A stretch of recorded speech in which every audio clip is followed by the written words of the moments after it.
ওপর থেকে করা নির্দেশ, জ্যৈষ্ঠ মাসে লাউ খাওয়া যাবে না, এমনকি লাউ পাতা, লাউ শাক কিচ্ছু খাওয়া যাবে না। আরে লাউ পাতা যখন খাওয়া যাবে না, পুঁই পাতা তো খাওয়া যাবে। তাহলে পুঁই পাতা দিয়ে বানিয়ে ফেললাম এক অসাধারণ মৌরলার পাতুরি।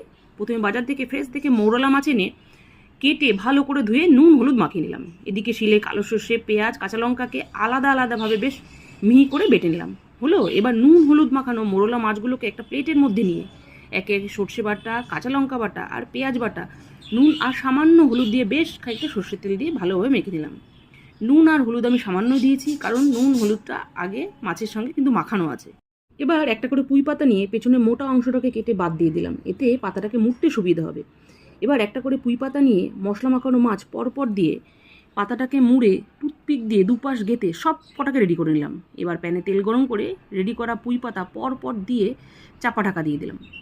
এই পাতুরিতে ওপর দিয়ে কোনো জল ছিটিয়ে দেওয়ার প্রয়োজন নেই।